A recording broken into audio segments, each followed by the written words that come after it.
আজ 11-10-2025 শনিবার বেরিয়ে পড়েছিলাম মা মহামায়া দর্শন ও পূজা নিবেদনের উদ্দেশ্যে। এই মন্দিরটি পশ্চিমবঙ্গের বাঁকুড়া জেলার রায়পুরের চান্দুডাঙ্গা গ্রামে অবস্থিত। এটি দেবী দুর্গার এক বিশেষ রূপ কোকামুখা মহামায়ার উপাসনালয় হিসাবে পরিচিত। মন্দিরটি দ্রাবিড় স্থাপত্যশৈলীর অন্তর্ভুক্ত। মহামায়া মন্দিরের প্রতিষ্ঠা ও ইতিহাস বহু শতাব্দীর পুরানো। প্রচলিত কাহিনী অনুযায়ী মন্দিরের মূল মূর্তিটি দ্রাবিড়ী শৈলীতে নির্মিত এক ব্যতিক্রমী দুর্গা মূর্তির উদাহরণ।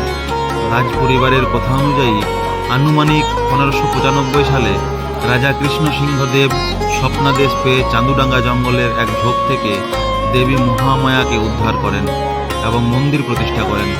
পরবর্তীকালে চুয়াড় বিদ্রোহের সময় রাজা দুর্জন সিং মন্দিরের পূজা প্রথাকে নতুনভাবে প্রসার করেন।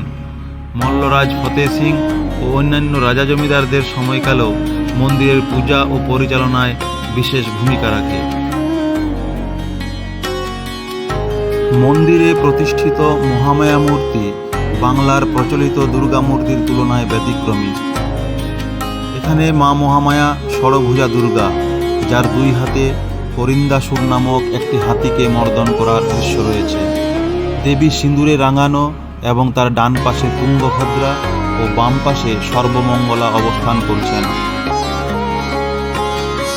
মহামায়া মন্দিরের ইতিহাসে বহু জনপ্রিয় লোককথা ও কিংবদন্তি রয়েছে।